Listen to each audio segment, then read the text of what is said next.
Hello all students, many congratulations. आप में से जिसका 10th अच्छे परसेंटेज से पास हो गया, जिसके परसेंटेज कम रह गए, they do not have to worry. Life अभी और भी मौके देगी। आगे चलकर भी आपको बहुत कुछ है जो आप अगर सही से प्लान करो तो 10th स्टैंडर्ड में जो ऊंच नीच रह गई होगी परसेंटेज में, वो आप कवर अप कर सकते हो। इस लेक्चर के लिए डिमांड आ रही थी कि सर 10th स्टैंडर्ड के बाद में कैसे सेलेक्ट करें, आर्ट्स जाना चाहिए या साइंस जाना चाहिए या कॉमर्स जाना चाहिए, ज़्यादा स्कोपिंग कौन सा है, किस में करियर ज़्यादा सिक्योर है। तो आज का वीडियो उसी के बारे में है। I would try my best कि मैं सारी चीज़ें जितना as much as possible detail में जाकर कवर अप करूँ, बट ये इतना वास्ट सब्जेक्ट है कि बहुत ज़्यादा इस पर बोल पाना तो पॉसिबल नहीं है। तो मेरा एक सिंसियर सजेशन है कि मैंने अपनी तरफ से बेस्ट कोशिश की है कि सरफेस लेवल पे प्लस थोड़ा सा डीप में जाकर भी मैं हर एक स्ट्रीम के बारे में आपको गाइड कर सकूं। इसके बाद भी अगर कोई आपके पर्सनल क्वेश्चंस रह जाते हैं तो वो आप लोग कमेंट बॉक्स में पूछ लो, या तो मैं उस पर दूसरा वीडियो बना दूंगा या तो शॉर्ट्स बनाने की ट्राई करूंगा। अगर कुछ नहीं बन पाया तो at least I would try my best to answer those questions in comment only. So let's start. Very first, career after 10th standard में एक ऑप्शन तो कई बच्चे ये सोचते हैं कि सीधा सीधा सर 10th के बाद में डायरेक्ट डिप्लोमा ले लें तो अच्छा है। ये ऑप्शन आपको कभी सेलेक्ट नहीं करना चाहिए। मैं बहुत ज़्यादा इसके खिलाफ हूँ। बहुत सारे लोगों को ये बात बुरी भी लगती है कि सर आप ऐसे कैसे डिप्लोमा के बारे में आप इतना स्ट्रांगली रिजेक्ट कर देते हो, you are not even ready to give a second thought about this. Reason बहुत क्लियर है।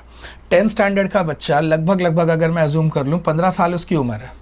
अगर वो अभी से डिप्लोमा में चला जा रहा है तो इसका मतलब है कि वो इस बात की गारंटी दे रहा है कि वो सब कुछ डिसाइडेड है। और डिसाइडेड भी किस बारे में? सब्जेक्ट्स के बारे में। आप खुद सोचो, एक 10th स्टैंडर्ड के बच्चे को सब्जेक्ट की क्या नॉलेज होती है, कितना मैथ्स उसको पता होता है, कितना साइंस उसको पता होता है। वो कैसे ये बात को गारंटी दे सकता है कि आगे चलकर वो इंजीनियरिंग में ही अच्छा करेगा? ये गारंटी देने के लिए उसका उस सब्जेक्ट का नॉलेज काफ़ी अच्छा होना चाहिए। 10th स्टैंडर्ड पे आपने जो मैथ्स और साइंस पढ़ा वो काफ़ी बेसिक लेवल का मैथ्स और साइंस है। और मोस्टली स्टूडेंट्स के साथ ये होता है कि जब वो डिप्लोमा लेते हैं, अब वो 10% बच्चे ऐसे हैं जो कहीं भी किसी भी फील्ड में जाएंगे तो वो अच्छा कर लेंगे। यही 10% बच्चों को देख कर बाकी 90% बच्चों को भी डिप्लोमा में डाल दिया जाता है कि अभी से ले लेंगे तो आगे चल के सिक्योर्ड रहेंगे। सिक्योर्ड कैसे रहेंगे? और अगर आपको सिक्योरिटी की इतनी चिंता है तो ऐसा नहीं है ना कि डिप्लोमा अगर आप छोड़ दोगे तो आगे चल के आपको इंजीनियरिंग मिलेगी नहीं। इंजीनियरिंग तो आपको आगे भी मिलेगी। इंपॉर्टेंट ये कि इंजीनियरिंग लेने से पहले आप ये चेक कर लो कि आप इंजीनियरिंग का मटेरियल हो भी या नहीं। इंजीनियरिंग के लिए मैथ्स अच्छा आना एक अलग बात है और मैथ्स में इंटरेस्ट होना एक अलग बात है। जिस मैथ्स में आपको इंटरेस्ट है, हो सकता है वो मैथ्स बहुत ईजी है इसलिए आपको बहुत ज़्यादा इंटरेस्टिंग लग रहा हो। आगे चलकर जब आप उसी मैथ्स का एडवांस लेवल देखोगे और अगर आपको इंटरेस्ट नहीं आया तो now you can not go back ना। दैट्स वाई डिप्लोमा आपको कभी किसी भी फील्ड में चूज़ नहीं करना चाहिए। डिप्लोमा क्या करता है कि आपके करियर को सीधा सीधा वन ट्रैक पे दे देता है और वन ट्रैक पे पुश कर देता है, जिससे यू टर्न मारना आपके लिए पॉसिबल नहीं है। Now you have to continue. That's why you should never opt for diploma in any career. 11th-12th में जाने के लिए मैं बच्चों को इसलिए बोलता हूँ कि at least they get 2 years to think about दो सब्जेक्ट्स अगेन। उनको 2 साल मिलते हैं, वो सब्जेक्ट के बारे में थोड़ा और बेटर जान पाते हैं and now they can plan much better than at the age of 10th standard. तो 11th-12th ही आपको जाना चाहिए। डिप्लोमा वाला ऑप्शन तो आप सीधे सीधे रिजेक्ट कर दो। अब 11th-12th में जाने के बाद आपके पास क्या क्या ऑप्शंस हैं? साइंस, आर्ट्स, कॉमर्स, मेनली तो यही 3 ऑप्शंस हैं। वन बाय वन एक एक के बारे में सोचते हैं। Let's first talk about arts. Arts में या तो आप सीधे सीधे प्रोफेशनल करियर ऑप्ट कर सकते हो। प्रोफेशनल करियर में आप क्या क्या कर सकते हो? लॉयर बन सकते हो, टीचर बन सकते हो, जर्नलिस्ट बन सकते हो। लॉयर बनने के लिए आप लोगों ने सुना ही होगा बीए करना होता है, एलएलबी करना होता है। बीए बैचलर डिग्री है आर्ट्स की, ये करने के बाद आप एलएलबी के लिए पढ़ाई करोगे। ये सब करने के बाद आप आगे से अगर चाहो आप तो आप फॉरेन से भी ये कर सकते हो। फॉरेन से अगर आप करते हो तो यही जो एलएलबी की डिग्री यहाँ मिलती है वहाँ से अगर आप ले लोगे तो आपके नाम के आगे बैरिस्टर लग जाएगा। दोनों डिग्री सेम होती हैं, बस अगर आप वहाँ बाहर से पढ़े हुए तो बैरिस्टर हो, यहाँ से पढ़े हुए तो आप एडवोकेट हो। तो अगर आपको लॉयर बनने में इंटरेस्ट है तो आपको आर्ट्स ले लेना चाहिए। यहाँ पे I would like to add one thing. Lawyers का करियर जो फ्यूचर है वो काफ़ी चैलेंजिंग होने वाला है। चैलेंजिंग फाइनेंशियली मैं बात कर रहा हूँ। 2 रीज़न्स हैं। पहला रीज़न कि बहुत सारे जो लीगल प्रोसेस थे जिसकी वजह से लॉयर्स की अर्निंग होती थी, अब वो सारे प्रोसेस ऑनलाइन हो गए। तो पहले तो वहाँ से एक अर्निंग घट गई है लॉयर्स की। दूसरा रीज़न ये है कि जो लॉयर्स प्रोफेशन है इसमें ज़्यादातर लोग कोई सीनियर लॉयर ही ऑप्ट करते हैं।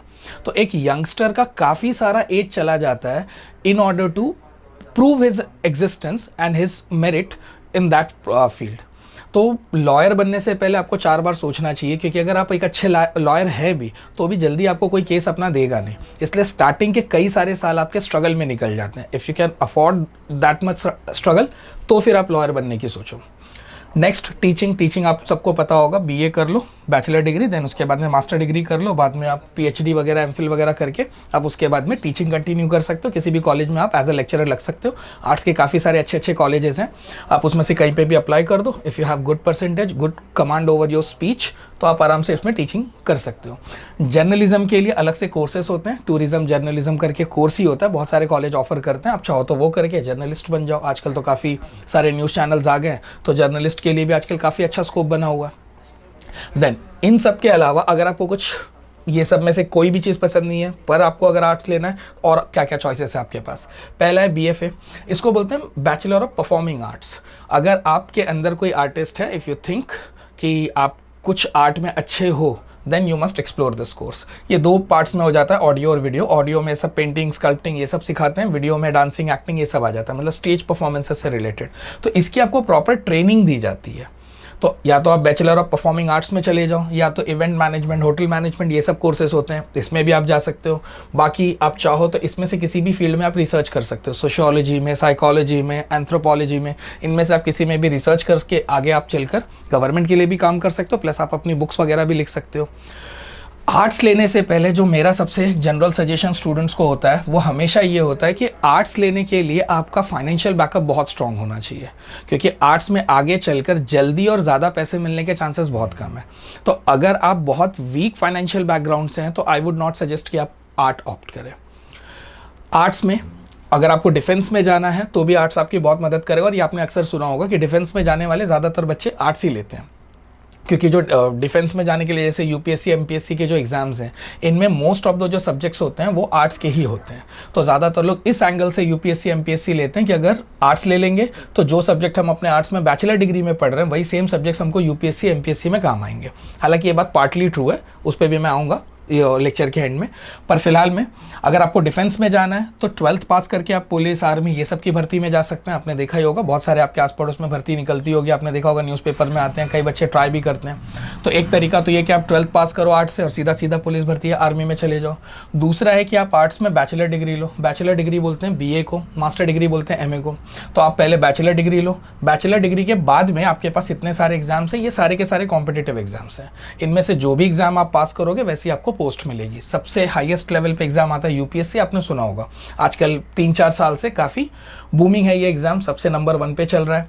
यही सेम एग्जाम अगर स्टेट लेवल पे आप दोगे तो उसको एमपीएससी बोलते हैं। तो ये दोनों एग्जाम सेम है, बस ये नेशनल लेवल का है और ये स्टेट लेवल का है। दोनों में फ़र्क इतना है कि अगर आप यूपीएससी क्रैक करते हो तो आपको नेशनल लेवल की पोस्टिंग मिल सकती है, मतलब आपको पूरे इंडिया में कहीं पर भी भेज सकते हैं। लेकिन अगर आप एमपीएससी क्रैक करते हो तो आपको पोस्टिंग जो है आपके महाराष्ट्र में ही होगी। बाकी 90% प्रोफाइल सेम टू सेम है। एनडीए डिफेंस में जाने के लिए आप लोगों ने सुना ही होगा, डिफेंस एकेडमी के लिए एग्जाम होता है, इससे अभी आप आर्मी में जा सकते हो। इसका एक और भी ऑप्शन है सीडीए। अगर आप 12th के ही बाद जाना चाहते हो तो फिर आप एनडीए का एग्जाम दोगे, पर अगर आप बैचलर्स डिग्री के बाद जाना चाहते हो तो फिर आप सीडीए का एग्जाम दोगे। दोनों से आपको पोस्ट सेम मिलेगी, 90% यहाँ पे भी सारी प्रोफाइल सेम है, सीडीए और एनडीए दोनों से। अगर आप 12th के बाद ज़्यादा श्योर नहीं हो कि आप एनडीए में अच्छा करोगे या वहाँ रहना आपको जमेगा या नहीं जमेगा, तो आई वुड सजेस्ट कि आप 12th के बाद सीधे सीधे एनडीए मत दो। 12th के बाद पहले आप अपना ग्रेजुएशन कंप्लीट करो। ग्रेजुएशन से मेरा मतलब है बीए वगैरह, बीए, बीएससी, बीकॉम जो भी आप लोगे। After completing your graduation then go for CDA.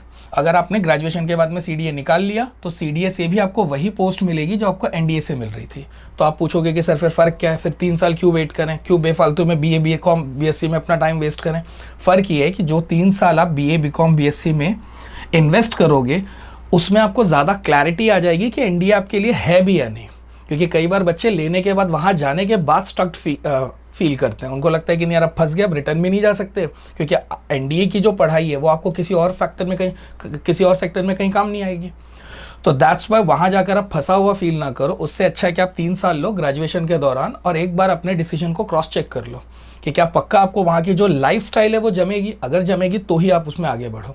SSC है वो वाला एसएससी नहीं है, 10th स्टैंडर्ड वाला, इसका फुल फॉर्म होता है स्टाफ सिलेक्शन कमीशन। इससे भी आपको क्लास 1 रैंक ऑफिसर की पोस्ट मिलती है, काफ़ी अच्छी गवर्नमेंट जॉब्स इससे भी मिलती है। इसका भी वही यूपीएससी जैसे एग्जाम होता है, हर साल होता है, आपको फॉर्म भरना होता है और एग्जाम देना होता है। देन मर्चेंट नेवी में जाने के लिए भी जो सिंपल प्रोसेस है सब आपको गूगल पे मिल जाएगा। तो आर्ट से आपको कितने ऑप्शंस हैं, या तो आप सीधे सीधे कोई भी प्रोफेशनल करियर चूज़ कर लो, या तो इनमें से अगर आपको कोई पसंद आ रहा है, या फिर अगर डिफेंस में जाना चाहते हो तो आपके पास police, army plus UPSC, MPSC, NDA, SSC, merchant navy, ये सारे ऑप्शंस हैं। सजेशन मैंने क्या दिया था कि इसमें से आप कुछ भी चूज़ करो, एक बात की गारंटी है कि इसमें फाइनेंशियल सिक्योरिटी हमेशा बहुत कम होती है। तो आर्ट्स के कोई भी कोर्स में जाने से पहले मेक श्योर कि अगर आपको लगता है कि सर मुझे 2-4 साल में अर्निंग शुरू करनी होगी, तो आर्ट्स से पैसा जल्दी कमाने के रास्ते बहुत कम है। जैसे आपने सुना होगा साइंस के बच्चे यहाँ वहाँ ट्यूशन लेने लग जाते हैं, तो साइंस के बच्चों को जितनी जल्दी ट्यूशन मिलता है, आर्ट के बच्चों को उतनी जल्दी ट्यूशन भी नहीं मिलता। प्लस किसी ऑफिस वगैरह में भी जो जॉब आप करोगे बहुत ही लोकल जॉब होता है वो, तो उसमें भी ज़्यादा सैलरी नहीं मिलती है। तो आर्ट्स के लिए फाइनेंशियल स्ट्रगल बहुत है, इसलिए आपने ज़्यादातर देखा होगा या तो आर्ट्स वही लोग ले रहे हैं जिनको डिफेंस में जाना है, जो एकदम गरीब तबका है, क्योंकि उनके पास कोई ऑप्शन ही नहीं है, वो साइंस अफोर्ड ही नहीं कर सकते, तो दैट्स वाई बेचारों को आर्ट्स लेना पड़ता है। और या तो आपने एकदम अमीरों को ही देखा होगा आर्ट्स लेते हुए, क्योंकि उनको पैसे की कोई चिंता नहीं है, आराम से वो बीए, एमए, फिर उसके बाद में एमफिल, ये सब या बीएफए वगैरह सब करते रहते हैं, परफॉर्मिंग आर्ट्स वगैरह। अभी नीता अंबानी ने भी एक स्कूल खोला है मुंबई में, वो बैचलर ऑफ परफॉर्मिंग आर्ट्स की डिग्री बड़ी अच्छे लेवल पे देता है। मोस्ट ऑफ द जो स्टार किड्स हैं वो वहीं से पढ़ रहे हैं। तो आर्ट्स लाइफ तो आपको अच्छी दे सकता है, बट उसमें जो फाइनेंशियल सिक्योरिटी है वो बहुत कम है। तो ओवरऑल आपको आर्ट्स लेने से क्या क्या करियर मिल सकता है एक आइडिया आ गया होगा। Then let's go for the commerce. अब कॉमर्स से भी आप पहले प्रोफेशनल करियर्स में आ जाओ। प्रोफेशनल करियर में आता है सीए और सीएस। सीए आपने सुना ही होगा, chartered accountant, company secretary. CS होता है, इसके लिए आपको एक कॉम्पिटिटिव एग्जाम भी देना पड़ता है।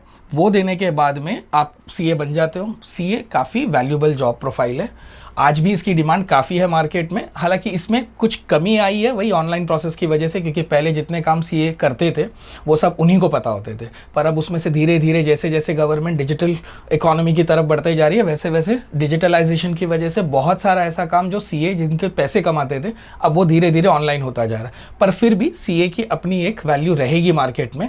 सेफ तो ये है फॉर श्योर, अब उस लेवल की अर्निंग नहीं हो सकती है। सीए काम क्या करता है, जैसे अभी अगर आपकी कोई कंपनी है तो आपकी कंपनी की ऑडिटिंग करना, अकाउंट्स देखना, फाइनेंस देखना, अपने टैक्सेस भरे या नहीं भरे, ये सब काम पूरे सीए के अंडर आते हैं। तो ये सारी चीज़ें जो सीए के प्रोफाइल में आती है। सीएस का काम ज़्यादातर कॉर्पोरेट लेवल पे होता है। जैसे कंपनी की अगर कोई आप बड़ी कंपनी खोल रहे हो तो उसके लिए कोई बोर्ड ऑफ डायरेक्टर्स होंगे, तो उन बोर्ड ऑफ डायरेक्टर्स की मीटिंग रखना, उस मीटिंग को कंडक्ट करना, रूल्स बनाना, लॉ बनाना, सब ये सब काम जो होता है वो सीएस का होता है। अब सीए और सीएस में अगर आपको कोई एक चूज़ करना है तो दोनों में पढ़ाई बहुत टफ होती है, बट अगर दोनों में से अगर आप पढ़ाई अच्छी चूज़ कर रहे हो, अगर आप रेडी हो हार्ड वर्क के लिए, तो आई वुड सजेस्ट कि आप सीए के लिए जाओ। इसमें सेफ्टी भी सीएस से ज़्यादा है, प्लस सैलरी भी सीएस से ज़्यादा है, और plus across the world CA की डिमांड रहती ही है। तो इसलिए अगर आप इन दोनों में से कोई एक चूज़ करो, बट इसमें पढ़ाई उतनी करनी पड़ती है जितना एक साइंस के स्टूडेंट को करना पड़ता है। जैसे कई बार स्टूडेंट्स कॉमर्स इसलिए ऑप्ट कर लेते हैं बिकॉज उनको साइंस से भागना होता है, उनको लगता है साइंस इज़ वेरी टफ, मेरे से साइंस नहीं हो पाएगा, लेट्स थिंक ऑफ कॉमर्स। अगर आप इस सेक्शन में जा रहे हो तो ये बिल्कुल साइंस के लेवल का हार्डवर्क करवाएगा आपसे। तो यहाँ जाने से पहले आप 10 बार सोच लो, ये टाइम पास वाले कोर्सेस नहीं है। इसमें कई बार लोगों को 2-2, 4-4, 6-6 अटैम्प्ट लग जाते हैं और लोग उसके बाद भी क्वालिफाई नहीं हो पाते हैं। फिर बाद में आपको कोई लोकल जॉब करना होता है, वही ऑफिस वगैरह का, क्योंकि अगर आप सीए बन गए तो ही आपको परमानेंट जॉब मिलने वाला है या आप परमानेंट अपनी प्रोफाइल बना पाओगे मार्केट में। और जब तक आप सीए क्वालिफाई नहीं करते, आपके सिग्नेचर का कोई वैल्यू नहीं है। इस पर भी एक बड़ी अच्छी वेब सीरीज़ बनी है, अगर आपको इसके बारे में और जानना हो तो आप वो देख लेना, आपको काफ़ी ज़्यादा आइडिया आ जाएगा उसके बारे में। एमबीए को मैंने यहाँ पे साइड में लिखकर इसलिए छोड़ दिया क्योंकि इसके बारे में मैं एंड में डिस्कस करूँगा। एमबीए कॉमर्स से भी जाया जाता है, ज़्यादातर कॉमर्स के बच्चे एमबीए ऑप्ट करते हैं, बट ये साइंस वाले भी कर सकते हैं, तो इसीलिए मैंने इसको साइड में रखा है, इसको अलग से डिटेल डिस्कस कर लेंगे। देन अगर सपोज करो आपको सीए सीएस में ज़्यादा पढ़ाई लग रही है, आपको थोड़ा लीनियंट या सिंपल सा करियर चाहिए, तो फिर आप ये सब कोर्सेस है इसमें जा सकते हो। इसमें भी बच्चों को कन्फ्यूजन रहती है कि सर हमने सुना है कि 12th के बाद में बीकॉम करना रहता है, कोई बीबीए ले लेता है, कोई बीएफ ले लेता है, ये आजकल नया कोर्स आया हुआ है। तो इन सब में से कौन सा सही है, कौन सा ज़्यादा ईजी है या कौन सा ज़्यादा स्कोपिंग है? अगर आप बीकॉम ले रहे हो तो जो कॉमर्स की पढ़ाई है वो बीकॉम में ज़्यादा डिटेल में होती है। इसको मैंने इस सीक्वेंस में इसलिए लिखा है क्योंकि कॉमर्स अगर आप ज़्यादा डिटेल में पढ़ना चाहते हो, अगर आप चाहते हो कि आपकी प्रोफाइल थोड़ी वाइड रेंज में रहे, आप ज़्यादा जानोगे तो मार्केट में आपके लिए ज़्यादा से ज़्यादा जॉब्स निकलेंगी। तो उस हिसाब से देखा जाए तो बीकॉम इन दोनों से अच्छा है। ये दोनों कोर्सेस इसलिए बनाए गए क्योंकि बहुत सारे कैंडिडेट्स कॉमर्स को डिटेल में नहीं पढ़ना चाहते थे, वो कॉमर्स का एक स्पेसिफिक पार्ट पढ़ना चाहते थे। तो उस स्पेसिफिक पार्ट के लिए बीकॉम के छोटे छोटे सेक्शंस बना दिए गए। जैसे अब अगर आप बीकॉम ले रहे हो तो उसमें बिजनेस और कॉमर्स पूरा पढ़ाया जाता था, तो उन लोगों ने इसका एक छोटा सा पार्ट बना दिया बीबीए। इसमें क्या होगा कि जो बिजनेस और कॉमर्स का सिर्फ एडमिनिस्ट्रेशन वाला पार्ट है ना, बस उसी पे ज़्यादा फोकस होगा। तो मोर देन 80% पार्ट सिर्फ एडमिनिस्ट्रेशन वाले पार्ट पे आ जाएगा। बस यही फ़र्क है कि लोग बीबीए ले लेते हैं क्योंकि उनको नहीं जानना उतना ज़्यादा डिटेल में, वो सिर्फ एडमिनिस्ट्रेशन वाले पार्ट के बारे में ज़्यादा जानना चाहते हैं, उनको आगे चलकर भी मैनेजमेंट और एडमिनिस्ट्रेशन में ही काम करना है। तो उनका बोलना है कि फिर हम क्यों सीखें इतना ज़्यादा बिजनेस और कॉमर्स के बारे में। तो अगर आप बहुत ज़्यादा डिटेल में नहीं जाना चाहते हो तो बीबीए ले लो। बीबीए लेने का एक और फ़ायदा ये होता है कि अभी इसके बाद वाली स्लाइड में मैं बताऊँगा कि यही बीबीए से आप एमबीए भी जा सकते हो आगे। तो एमबीए का जाने का ये एक रूट भी है, प्लस ये खुद भी एक कोर्स है बैचलर डिग्री का। तो ये आपका ग्रेजुएशन हो जाएगा, ये आपका पोस्ट ग्रेजुएशन हो जाएगा। जिस बच्चे को कुछ नहीं पता हो वो अभी से एक बात का ध्यान रखना, बी जब भी किसी भी डिग्री में लगाओ तो इसका मतलब होता है बैचलर्स डिग्री, और एम जब भी लगाओ तो उसका मतलब होता है masters degree. Bachelor degree graduation के लिए होती है, जब भी बी लगाओ तो समझ जाना इसी को लोग ग्रेजुएशन बोलते हैं। तो अगर आप कभी सुनो कि एक्स वाई कोई भी एक इंसान है वो ग्रेजुएट है तो इसका मतलब उसने बैचलर डिग्री ले रखी है, और अगर मास्टर डिग्री ले रखी है इसका मतलब वो पोस्ट ग्रेजुएट है। और ये साइंस आर्ट्स कॉमर्स सब जगह ये ऐसे ही नॉमेनक्लेचर चलता है। अब जैसे बीए ले लो तो ग्रेजुएशन हो गया, एमए ले लो तो पोस्ट ग्रेजुएशन हो गया, बीकॉम ले लो तो ग्रेजुएशन हो गया, एमकॉम ले लो तो पोस्ट ग्रेजुएशन हो गया, BSc graduation, MSc post graduation. तो बैचलर और ये मास्टर का ये फ़र्क होपफुली आपको समझ गया होगा।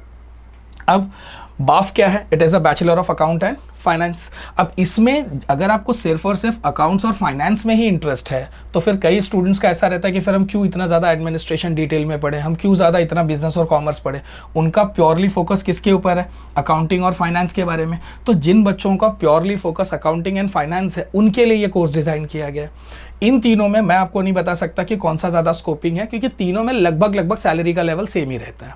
इसमें आपका पर्सनल टैलेंट ज़्यादा मैटर करता है। हो सकता है कि एक बीएफ वाला बीकॉम वाले से ज़्यादा कमा ले, और हो सकता है कि एक बीकॉम वाला बीएफ वाले से ज़्यादा कमा ले।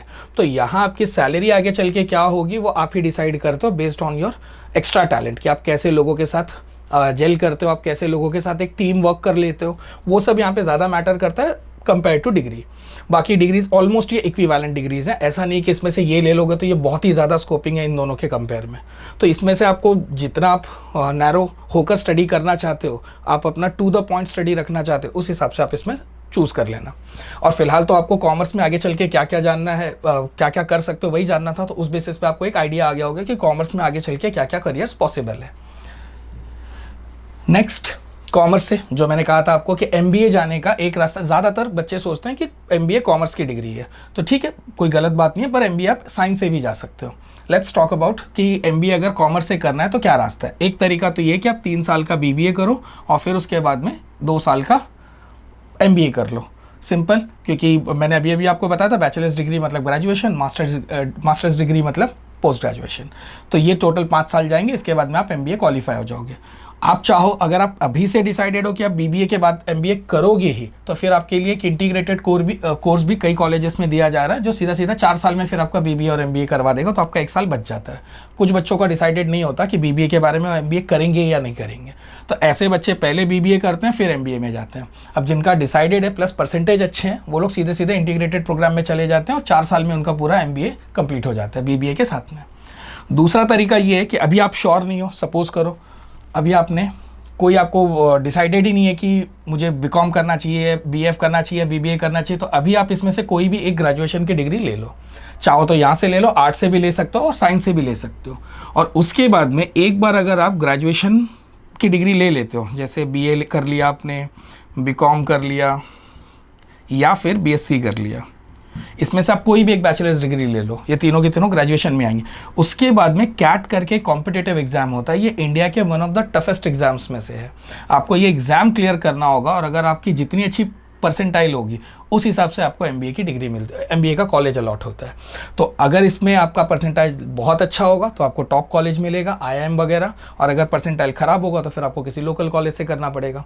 तो एक तरीका तो ये है कि आप पहले अपना ग्रेजुएशन कंप्लीट करो, since you are not decided कि मुझे पक्का एमबीए करना ही है कि नहीं करना है, तो आप पहले अपना ग्रेजुएशन कर लो, उसके बाद में आप कैट क्रैक करो और उसके बाद में आप एमबीए के लिए भी जा सकते हो। तो ये इतने सारे तरीके हैं एमबीए के लिए जाने के लिए।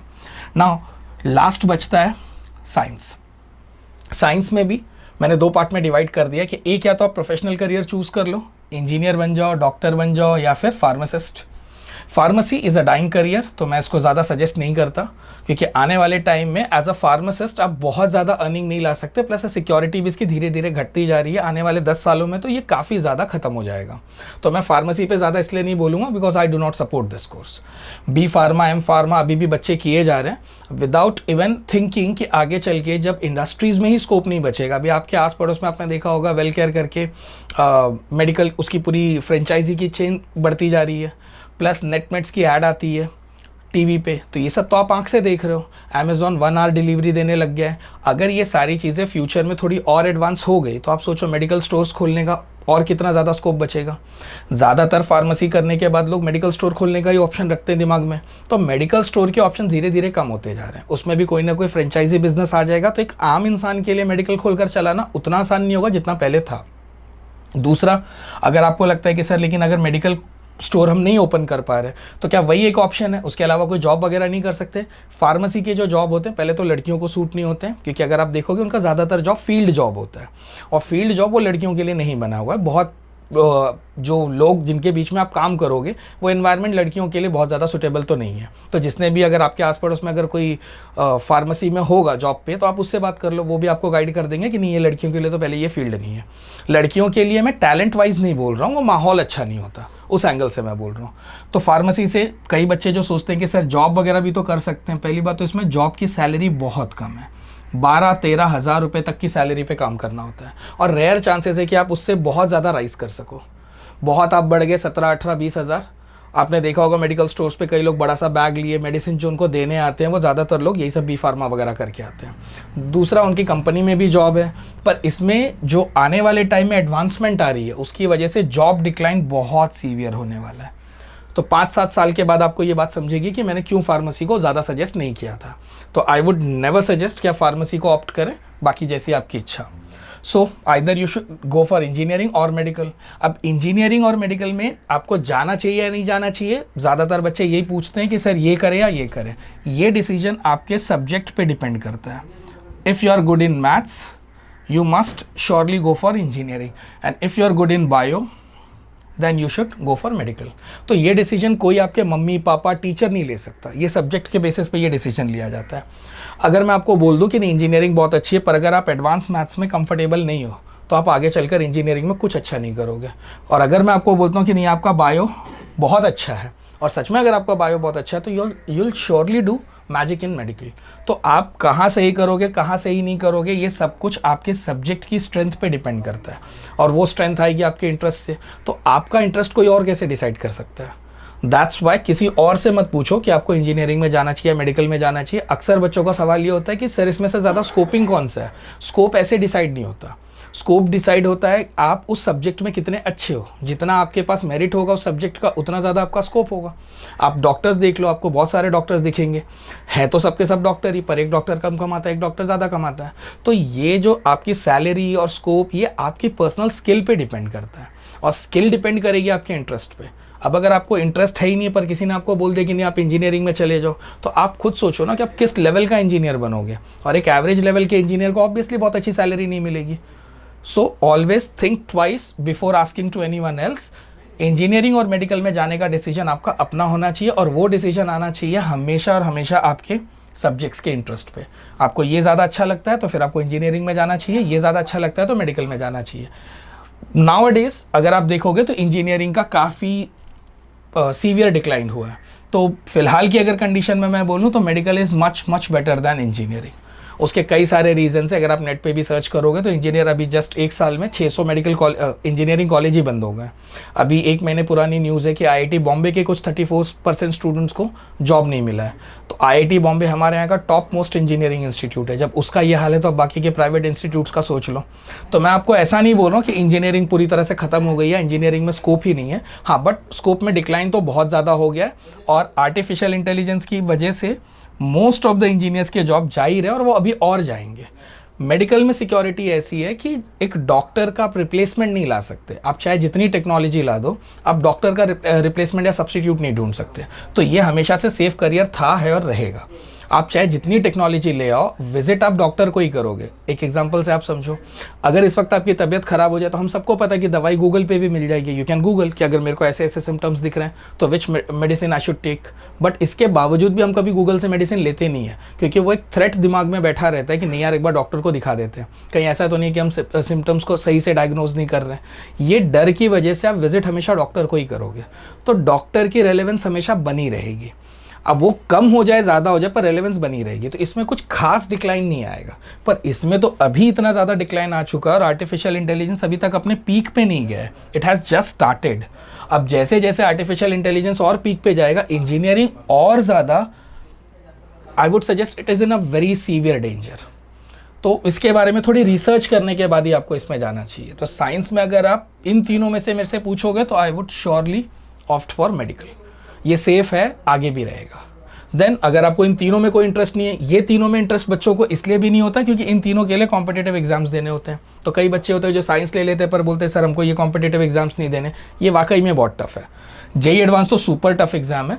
जब जेईई एडवांस का पेपर निकलता है तो पूरे वर्ल्ड के बड़े बड़े प्रोफेसर्स उस पेपर को देखते हैं और वो भी इस बात से शॉक्ड होते हैं कि ये इंडिया का 17-18 साल का बच्चा ये पास कैसे कर लेता है। तो ये बहुत सुपर टफ एग्जाम है। अगर आप 10th तक आपने इंजीनियरिंग से रिलेटेड कुछ नहीं पढ़ा है तो इसका ऑप्शन तो आपका वैसे भी खत्म हो गया, क्योंकि जेईई एडवांस के लिए आपको 8th स्टैंडर्ड से पढ़ना होता है।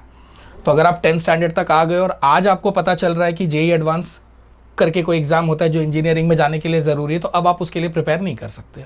अब आपको या तो जेईई मेंस से जाना होगा, या अगर महाराष्ट्र में हो आप तो आपको एमएसटी सीईटी से जाना होगा। अब यही 2 एग्जाम्स बचे हैं आपके पास इंजीनियरिंग में जाने के लिए। आपको इस वक्त ये भी एक डाउट आ रहा होगा कि 3 एग्जाम्स क्यों हैं। एमएचटी सीईटी आपको महाराष्ट्र के कॉलेजेस में एडमिशन दिलाने के लिए कुछ सीटें रिजर्व्ड रखता है। तो ये एग्जाम्स की वजह से, सपोज करो ये महाराष्ट्र का कॉलेज है तो इसमें 3 जगह से सीटें भरी जाएंगी। एक सीईटी से भरी जाएगी कुछ सीट्स जेईई मेन से भरी जाएगी। ये सबका कोटा फिक्स्ड होता है कि ये एग्जाम वालों को इतनी सीट्स मिलेंगी, ये एग्जाम वालों को इतनी सीट्स मिलेगी, और कुछ सीट्स जेईई एडवांस से जाती है। तो इस तरह से कॉलेज में अगर सपोज कर लो 100 सीट्स हैं तो 100 में से 20 सीट सीईटी के लिए रिजर्व्ड है। अब ये एग्जाम बच्चे इसलिए देते हैं क्योंकि ये 20 सीट्स तो सिर्फ और सिर्फ महाराष्ट्र के स्टूडेंट्स को ही डिवाइड होने वाली है, पर जबकि बाकी के सीट्स में आपका कंपटीशन बाकी के स्टेट से भी है। कर्नाटका का कोई आ सकता है, बिहार का कोई आ सकता है, जम्मू कश्मीर का कोई आ सकता है। तो यहाँ पे आपका कंपटीशन बाकी के पूरे इंडिया से है। तो इसीलिए लोग इस रेंज में कम जाना चाहते हैं। तो महाराष्ट्र में अगर कोई बच्चा है तो सोचेगा क्यों ना, कॉलेज तो सेम ही मिल रहा है ना, कोर्स भी सेम मिल रहा है, कॉलेज भी सेम मिल रहा है, तो क्यों ना मैं सीईटी के गेटवे से जाऊँ। सीईटी के गेटवे में एक और भी फ़ायदा है कि ये बहुत ईजी है कंपेयर टू जेईई मेंस और एडवांस। इसका कोई कंपैरिजन ही नहीं है। तो जब आसान एग्जाम देके सेम कॉलेज में सीट मिल रही है तो कोई टफ एग्जाम की तरफ क्यों जाएगा। तो अगर आपको ये जानना है कि सर ये तीनों एग्जाम्स 3 एग्जाम्स क्यों हैं, तो वो सीट्स के बंटवारे के लिए। जेईई एडवांस तो मेनली आईआईटी के कॉलेजेस के लिए बनाया गया है। जितने भी कॉलेजेस इंडिया में हैं जो आईआईटी की डिग्री देते हैं वो सिर्फ और सिर्फ आपका सिलेक्शन जेईई एडवांस से करेंगे। ये दोनों वहाँ तक आपको पहुँचा ही नहीं सकते।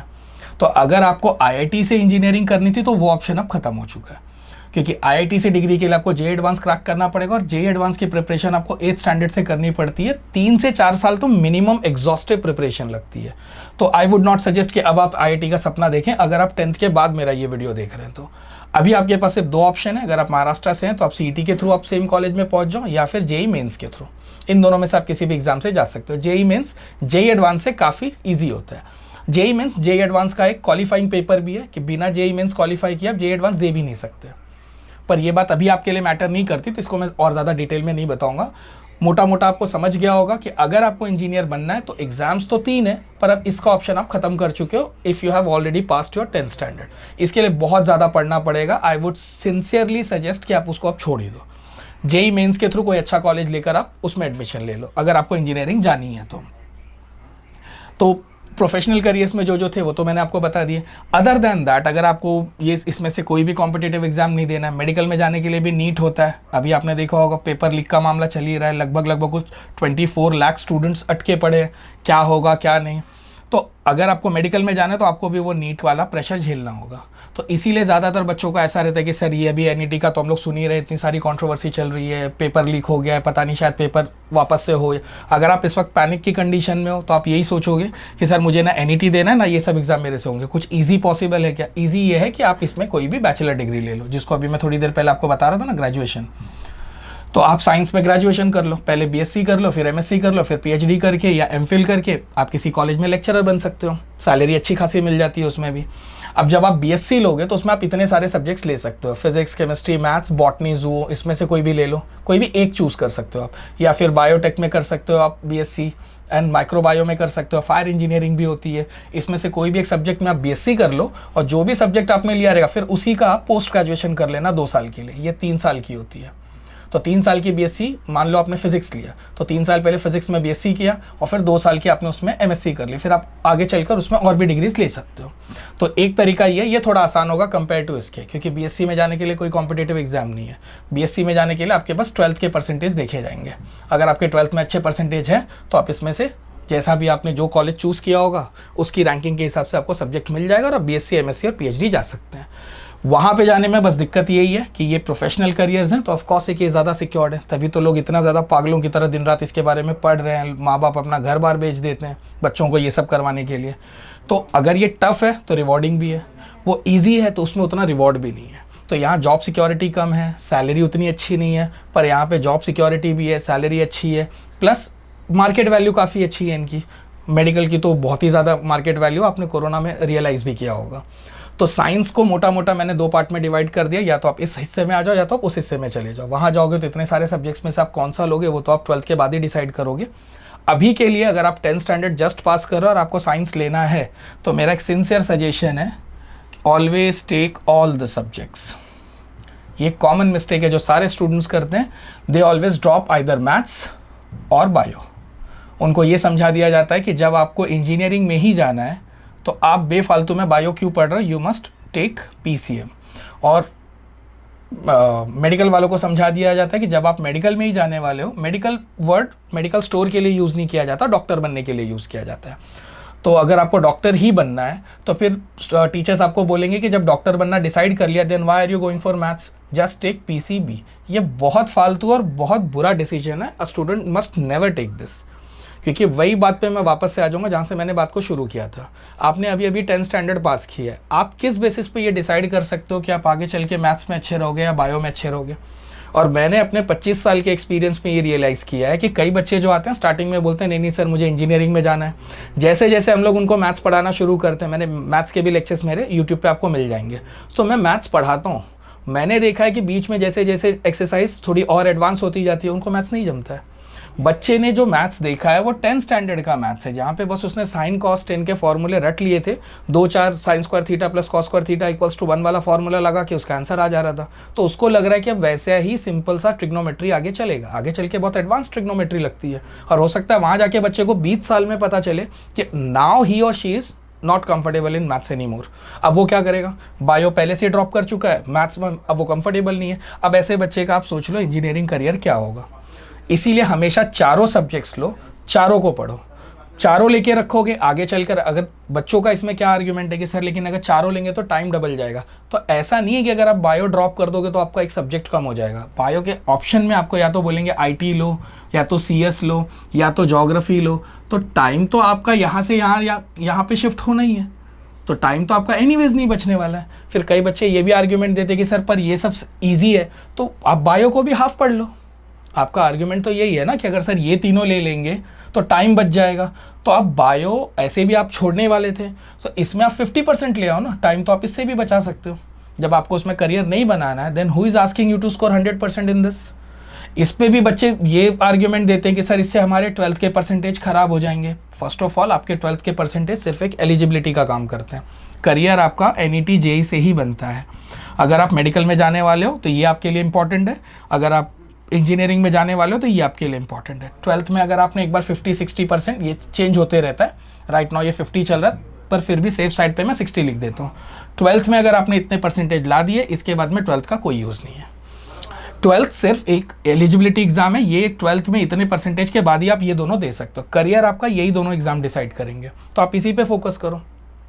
मेरी ज़िद इसलिए है क्योंकि अगर बच्चे ने मैथ्स लिया, आगे चल के वो अनकंफर्टेबल हुआ और अगर उसने अपने साथ बायो रखा है तो एटलीस्ट वो बायो पे शिफ्ट तो हो सकता है। अगर किसी बच्चे ने बायो साथ में रखा, आगे चल के, अब जैसे बायो में बच्चों को लगता है कि नहीं sir I am very good in bio, उनको 12th में जाकर पता चलता है कि बायो के भी 2 पार्ट्स हैं, बॉटनी और जूओ, जिसमें से बॉटनी काफ़ी सारे बच्चों को टफ जाती है क्योंकि वो पूरा प्लांट साइंस है। अब प्लांट साइंस के बारे में हर किसी को इंटरेस्ट नहीं आता, और वहाँ जाके अगर उसको रियलाइज़ हुआ कि सर मेरे से बॉटनी नहीं हो रही है, 360 मार्क्स का एनईटी में बायो आता है, उस 360 में 180 मार्क्स का बॉटनी है, 180 मार्क्स का जूओ है। अब जिस बच्चे को बॉटनी नहीं पसंद आ रही है उसके तो ये 180 मार्क्स चले गए, और रैंकिंग इतनी हाई लगती है कि आप 10 मार्क्स नहीं लूज़ कर सकते। अगर आपके बॉटनी की वजह से ये 180 मार्क्स ढंग से नहीं बने तो क्या चांसेस है कि आप आगे चल के एनईटी क्रैक करोगे, और जब आप एनईटी क्रैक नहीं कर पाओगे अच्छे से तो कोई अच्छा कॉलेज नहीं मिलेगा, तो पूरा का पूरा करियर डूब गया।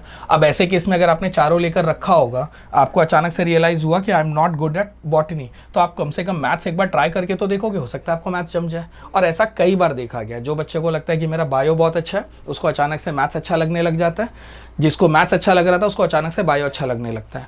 क्योंकि स्टूडेंट किसी भी सब्जेक्ट में कितना कंफर्टेबल होगा ये स्टूडेंट की मेंटालिटी से ज़्यादा उसके टीचर पे डिपेंड करता है।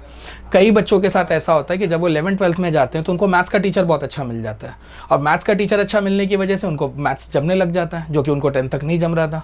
Exactly similar happens with bio students. 10th तक उनको बायो बिल्कुल पसंद नहीं था, पर अब 11th-12th में उनको बायो का अच्छा टीचर मिल गया, now they are more comfortable in bio.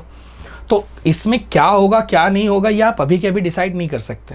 So I would advise कि you must take some time to think about कि इसमें से आप किस में करियर बनाओगे, और आपके पास 2 साल है इनके बारे में सोचने के लिए, तो आप क्यों बेफालतू में घाई घाई में किसी एक सब्जेक्ट को ड्रॉप कर दे रहे हो। अगर आपने एक सब्जेक्ट ड्रॉप कर दिया then you closed that window forever. आपने अगर बायो हटा दिया तो अब आपको इंजीनियरिंग में जाना ही होगा, no matter if you like it और dislike it, now you can not come back. And it is never good कि आप करियर के बारे में सारे के सारे ऑप्शंस को हमेशा के लिए ब्लॉक कर दो। You must always keep some options open so that आगे चलकर अगर आपको रियलाइज़ हुआ कि डिसीजन गलत हो गया तो यू कैन कम बैक। तो वो बोलते हैं ना कि अगर आपने सारे दरवाजे बंद कर दिए हो तो कम से कम एक खिड़की खुली रखो ताकि आप वहाँ से रिटर्न आ सको। तो आई वुड नेवर सजेस्ट कि आप इन दोनों में से कोई भी ड्रॉप कर दो और उसकी जगह ये इस तरह के फालतू सब्जेक्ट्स लो, इनका कोई लेना देना ही नहीं है 12th में। ये पढ़ाए भी ऊपर लेवल से ही जाते हैं। आधे से ज़्यादा कॉलेज आपको फोर्स करते हैं ITCS लेने के लिए क्योंकि उनको कंप्यूटर के नाम से फ़ीस ज़्यादा मिलती है। अगर आप बायो ले लोगे तो उनको सिर्फ एक लेक्चरर देना होगा, उसके लिए आप एक्स्ट्रा फीस नहीं दोगे। ITCS में कॉलेजेस की अच्छी कमाई हो जाती है, इसलिए वो लोग आपको फोर्स करेंगे कि नहीं IT ले लो, CS ले लो, ड्रॉप योर बायो। आपसे पूछा जाता है बताओ बेटा आगे चल के क्या करना चाहते हो। जब अब तक आपको सब्जेक्ट के बारे में कुछ पता ही नहीं है तो on the basis of what you are deciding कि whether you should go for medical और इंजीनियरिंग, ये तो अभी थोड़े दिनों में आपको पता चलेगा। जैसे जैसे आप चैप्टर कवर करते जाओगे आपको आपकी स्ट्रेंथ पता चलेगी, आपको आपका इंटरेस्ट पता चलेगा, तब आप बता पाओगे कि आपको मेडिकल में जाना है या इंजीनियरिंग में। So it's a strict advice from my side कि आप PCMB चारों लेकर 11th-12th कंप्लीट करें। उसके बाद में आप खुद देख लेना, अगर बायो अच्छा लगे तो NET के लिए चले जाना, मैथ्स अच्छा लगे तो इंजीनियरिंग के लिए चले जाना। दोनों में से किसका स्कोप कैसा है वो तो मैंने आपको बताया ही। देन फाइनली ये 2 पॉइंट्स हैं कि 10th के बाद कुछ बच्चों का ऐसा है कि सर हमको कॉम्पिटिटिव एग्जाम्स देने। कॉम्पिटिटिव एग्जाम्स में NET JEE की बात नहीं कर रहा हूँ, अगर आपको NET JEE देना तो वो तो आप 11th-12th से दे ही सकते हो। यहाँ मैं वो कॉम्पिटिटिव एग्जाम्स की बात कर रहा हूँ जो UPSC MPSC ये सब की मैं बात कर रहा हूँ। अगर आपको ये सब के लिए प्रिपेयर करना है तो इसमें भी एक कन्फ्यूजन है। मोस्ट ऑफ द स्टूडेंट्स बोलते हैं कि सर क्यों ना आर्ट्स ले लें और आर्ट्स लेकर हम इसकी पढ़ाई करें। आपको ये पता होना चाहिए कि UPSC MPSC के लेवल के जो एग्ज़ाम्स होते हैं, इवन SSC, इसमें जो सिलेक्शन का परसेंटेज होता है बहुत कम होता है, तो बहुत कम चांसेस है कि आप वहाँ पे सेलेक्ट हो पाओ। अब अगर आपने आर्ट्स ले लिया और आपका फाइनेंशियल बैकग्राउंड बहुत ज़्यादा स्ट्रॉन्ग नहीं है और आगे चलकर अगर आपका यहाँ पे कोई सिलेक्शन नहीं हुआ तो फिर तो आप कहीं के नहीं रहोगे। तो अगर आपको किसी कॉम्पिटिटिव एग्जाम्स में जाना है UPSC MPSC के लेवल के, तो आपको मोस्टली ट्राई करना चाहिए कि आप साइंस से ही जाओ। और ये कई लोगों को बहुत अजीब लगता है कि सर साइंस लेकर इसमें जा रहे हैं, साइंस में जो पढ़ा था वो यहाँ काम नहीं आएगा। साइंस हर जगह काम आता ही है, साइंस UPSC MPSC के सिलेबस का हिस्सा है। तो ऐसा नहीं कि अगर आपने साइंस पढ़ा और आप UPSC दे रहे हो तो आपकी साइंस की पढ़ाई ख़राब हो गई, ऐसा बिल्कुल भी नहीं है। साइंस में जो कुछ भी आपने पढ़ा वो यहाँ पे काम आएगा। बस साइंस में ये एक फ़ायदा है कि गॉड फॉरबिड ऐसा हो ना, पर अगर आप कल को UPSC MPSC क्रैक नहीं कर पाए तो साइंस आपको एक बेसिक लेवल की जॉब तो दिला देगा एटलीस्ट। आर्ट्स के बाद में एक बेसिक लेवल की जॉब मिलने में भी बहुत स्ट्रगल करना पड़ता है, और ये आप चाहिए तो मार्केट में घूमकर आप लोगों से मिलो और पता करो। आप इंटरनेट पे गूगल करोगे तो गूगल के सारे आर्टिकल्स किन्होंने लिखे हैं, गूगल के आर्टिकल वही लोग लिखते हैं जिनको वो कोर्सेज बेचने हैं। तो आप उन्हीं से उनके बारे में पूछोगे तो वो थोड़ी अपनी बुराई करेंगे, वो तो आपको दिखाएंगे कि आप ये भी कर सकते हो, ये भी कर सकते हो, even this is also an option. आपको मार्केट में जाना होगा, 2-4 लोगों से मिलना होगा जो ऑलरेडी वो सब भुगत चुके हैं, वो आपको रियल आइडिया देंगे। आप गूगल पे अगर बैठकर सारा ज्ञान पाना चाहते हो तो आपको पता होना चाहिए there is a term called content writing. Content writing में सपोज अगर मुझे कल से चाय पत्ती बेचनी है तो मैं 2-4 कंटेंट राइटर्स को हायर करूंगा और मैं गूगल पे पूरा एकदम फ्लड कर दूंगा उसको भर भर के कि चाय पत्ती कितनी हेल्दी होती है, चाय पत्ती से बाल भी उगते हैं, चाय पत्ती से गोरापन भी आता है। अब आप गूगल पे देखोगे अचानक से आपको दिखेगा चाय पत्ती के दुनिया भर के बेनिफिट्स। वो बेनिफिट्स लिखवाने वाला भी मैं ही हूँ, क्योंकि मुझे ही कल से चाय पत्ती बेचनी है। तो अगर आप कोर्सेज के बारे में गूगल कर रहे हैं तो आप अपना टाइम वेस्ट कर रहे हैं, क्योंकि वो कोर्सेज कॉलेज वालों ने ही लिखवाए हैं, और कॉलेज वाले तो उस कोर्स के बारे में अच्छा अच्छा बोलेंगे कि आपको प्लेसमेंट मिल जाती है, ये मिल जाता है, वो मिल जाता है। पर वो अगर आप उसकी रियलिटी जानना चाहते हो तो आपको थोड़ा मार्केट लेवल पे, खुद अपने लेवल पे भी थोड़ी रिसर्च करनी पड़ेगी, थोड़ा हार्डवर्क करना पड़ेगा। After all it's all about your career. ये लाइन में हमेशा अपने स्टूडेंट्स को बोलता हूँ, करियर और जॉब में फ़र्क होता है। जॉब आप 4-5 कर सकते हो लाइफ में। आप वो छोटी उम्र में हो सकता है कि आपने पेपर डालने का जॉब किया हो, दूध डालने का जॉब किया हो, पार्ट टाइम जॉब किया हो, ट्यूशन्स पढ़ाने का जॉब किया हो। तो जॉब आप बहुत सारे कर सकते हो, पर करियर एक ही बनता है। करियर में यू टर्न नहीं होता। एक बार अगर करियर के रास्ते पे आप चले गए तो बहुत मुश्किल है कि आप वहाँ से पूरी तरह से हटकर कोई दूसरा करियर बना पाओ। आई एम नॉट सेइंग कि ऐसे लोग नहीं हुए दुनिया में, बट ऐसे एक्सेप्शनल लोग ही हैं जिन्होंने 2-2 करियर अच्छे बनाए हो। तो you should never take that risk. अगर आपको कॉम्पिटिटिव एग्जाम्स में भी जाना है, always go via science. Science में एटलीस्ट बेसिक लेवल की जॉब मिल जाती है, दाल रोटी का जुगाड़ हो जाता है। मैं आपको बड़े बड़े सपने नहीं दिखा रहा हूँ कि आप साइंस से ही जाओ, साइंस तो आपको 50,000 देता है, पर एटलीस्ट वो आर्ट्स और कॉमर्स के कंपेयर में जो बेसिक जॉब होता है वो ठीक ठाक दे देता है। तो कॉम्पिटिटिव एग्जाम्स ही जाना है तो भी आप साइंस के थ्रू जाओ। इनफैक्ट जब आप कॉम्पिटिटिव एग्जाम्स दोगे तो एक साइंस स्टूडेंट की मेंटालिटी काफ़ी ज़्यादा प्रैक्टिकल होती है। ये जब आप पढ़ोगे तो आपको ये डिफरेंस समझ में आएगा। एंड डोंट मिसअंडरस्टैंड मी कि सर आप तो बोलोगे आप साइंस हो, मैं यूपीएससी को भी पढ़ाता हूँ। तो मैं किसी सब्जेक्ट का नहीं, इनफैक्ट मैं कॉमर्स का इको, ओसी और एसपी 3 सब्जेक्ट पढ़ाता हूँ। तो आर्ट्स भी मैं पढ़ा ही रहा हूँ, कॉमर्स भी मैं पढ़ा ही रहा हूँ, साइंस भी मैं पढ़ा रहा हूँ। तो I do not belong to any subject. मेरा कोई पर्सनल सब्जेक्ट नहीं है कि ये I am a professor for this subject और दैट सब्जेक्ट। मेरा कुछ भी पर्सनल नहीं है। मैंने यहाँ जो कुछ भी कहा है वो जो 25 सालों में एक्सपीरियंस किया है बच्चों के बीच में रहकर, मैंने बस अपना एक्सपीरियंस शेयर किया है। तो मे बी कि आपको चीज़ें सही ना लगे, you may feel offended, I am really sorry for that. मेरा ओपिनियन है, if you accept it it's good, if you don't accept it I am fine with it. But आप थोड़ा अपने लेवल पे उतर कर रिसर्च कर लो। लास्टली एमबीए के बारे में भी जैसे एक मेंटालिटी बनी हो, जैसे यूपीएससी एमपीएससी में लोग आर्ट्स को प्रमोट करते हैं, एमबीए के लिए लोग कॉमर्स को प्रमोट करते हैं। अगेन आई एम सेइंग कि आपको एमबीए जाना हो या यूपीएससी एमपीएससी जाना हो, साइंस इज ऑलवेज बेटर। तो आपको लगेगा कि सर आप जानबूझकर साइंस को ही फेवर कर रहे हो। येस, आई हैव टू, क्योंकि मुझे आपको वो सजेशन देना है जिससे कि अगर आपका बेस्ट हो जाए तो बहुत अच्छी बात है, पर अगर बेस्ट गॉड फॉरबिड ना हो तो एटलीस्ट आप बर्बाद ना हो जाए। अगर आपको लगता है कि सर क्या आर्ट्स और कॉमर्स वाले पूरे बर्बाद ही हो जाते हैं, मैं ऐसा नहीं बोल रहा हूँ, पर साइंस वालों के लिए आर्ट्स और कॉमर्स के जॉब करना ऑलरेडी पॉसिबल है। मैं बोलना ये चाह रहा हूँ कि एक साइंस का स्टूडेंट, सपोज करो आपने साइंस से ग्रेजुएशन किया, कॉमर्स से ग्रेजुएशन किया, आर्ट्स से ग्रेजुएशन किया, अब आगे चलकर आपने कुछ प्लान किया होगा यूपीएससी एमपीएससी एमबीए, और ये नहीं हुआ, गॉड फॉरबिड ऐसा होना, पर अगर मान लो आपसे क्रैक नहीं हुआ, तो साइंस वाला कॉमर्स और आर्ट्स के सारे जॉब कर सकता है। अब तीनों को करने तो कोई प्लेन जॉब ही पड़ेंगे मार्केट में। तो ये साइंस वाला चाहे तो कॉमर्स वाले का भी कोई नॉर्मल लोकल जॉब कर सकता है, आर्ट्स वाले का भी कोई लोकल जॉब कर सकता है, पर ये दोनों साइंस वाले के जॉब नहीं कर सकते। ये एक फ़ायदा मिलता है आपको। तो एटलीस्ट साइंस वालों की अपनी एक फील्ड है जिसमें कॉमर्स और आर्ट्स वाले नहीं आ सकते। कब?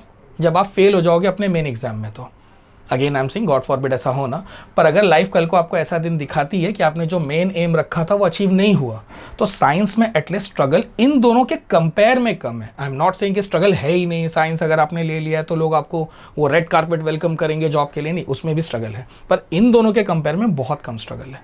प्लस साइंस की अपनी एक मार्केट है, प्लस साइंस वाले कॉमर्स और आर्ट्स वालों का भी जॉब कर सकते हैं। आप देख लो किसी भी कॉल सेंटर में आपको साइंस वाले भी मिलेंगे। होना तो ये चाहिए कि कॉल सेंटर वगैरह में आर्ट्स और कॉमर्स के लोग जाएं, पर आपको साइंस वाले भी मिलेंगे। ये वही लोग हैं जिनका कुछ गोल था वो अचीव नहीं हो पाया। तो science is safer than commerce and arts. So I am not advocating कि science is the only best thing, nothing is best unless and until you do a hard work for that. तो best वगैरह इसमें से कुछ नहीं है। एक arts का बच्चा अगर बहुत ईमानदारी से आर्ट्स को परस्यू करे, बहुत हार्ड वर्क के साथ उसको वो प्लान करे प्लस प्रिपेयर करे उसके लिए, तो वह साइंस के बच्चे से 1000 गुना ज़्यादा कमा सकता है। और ये बात का एहसास मुझे है। तो nowhere I am favouring science, but मुझे बात उस वीक सेक्शन ऑफ सोसाइटी की करनी है जिसके साथ सारे एग्जाम्स में अच्छा नहीं होता। क्योंकि जब भी करियर का प्लान किया जाता है ना, तो हमेशा वर्स्ट सोचकर प्लान किया जाता है, बेस्ट सोचकर करियर का प्लान नहीं किया जा सकता। फॉर एग्जाम्पल, अगर आप इंडियन क्रिकेट टीम प्लान कर रहे हो तो आप ये सोचकर थोड़ी प्लान करोगे कि हमारे ओपनिंग के बैट्समैन ही 200 रन मार देंगे तो 400 रन तो ऐसे ही हो जाएंगे। ये सोचकर टीम नहीं बनाई जाती। टीम ये सोचकर बनाई जाती है कि अगर हमारे दोनों ओपनिंग बैट्समैन 2 ही बॉल पे आउट हो गए तो तीसरा बैट्समैन कौन होना चाहिए जो वहाँ से इनिंग को संभाल ले।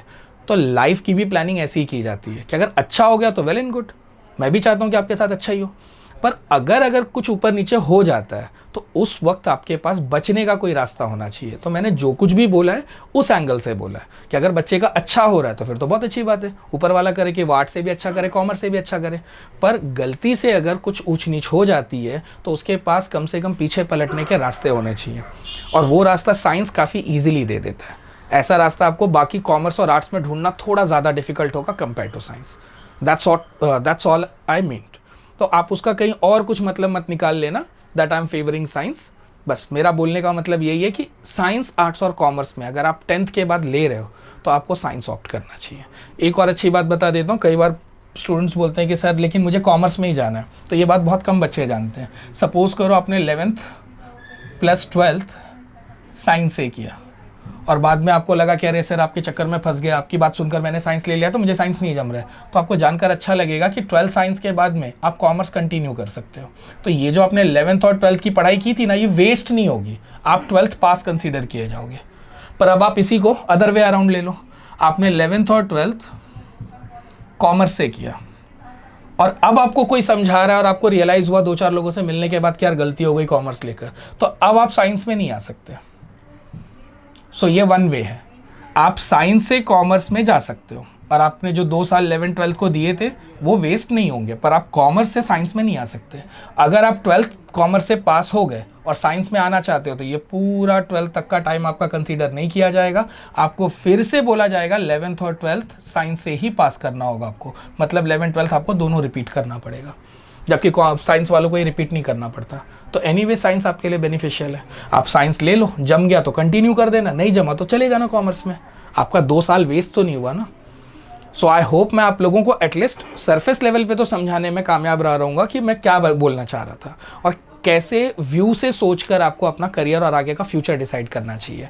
बाकी अगर आपके कोई भी स्पेसिफिक क्वेश्चंस हैं कि सर इसकी सैलरी क्या है, मैंने ज़्यादा इसलिए नहीं बोला है क्योंकि वीडियो पहले तो लंबी हो जाएगी, प्लस अभी आपने 10th स्टैंडर्ड पास किया है, तो अगर मैं बहुत सारे कोर्सेज़ के इसमें नाम लिख दूँ तो उन कोर्सेज़ के बारे में आप कुछ खास नहीं जानते हो, तो आप उसके बारे में ज़्यादा समझ नहीं पाओगे। तो मोटा मोटे तौर पे आपको किस तरीके से सोचना चाहिए साइंस, आर्ट्स, कॉमर्स के बारे में, मेरा मेन फोकस वही था इस वीडियो में। फिर भी अगर कोई पॉइंट मेरे से मिस हो गया हो तो आप लोग मुझे कमेंट बॉक्स में लिख दो, आई वुड ट्राई माई बेस्ट कि मैं वीडियो बना लूँ। अगर वीडियो लाइक बड़ा टॉपिक नहीं होगा तो at least I would try my best to answer that question in a comment box. Take care, bye.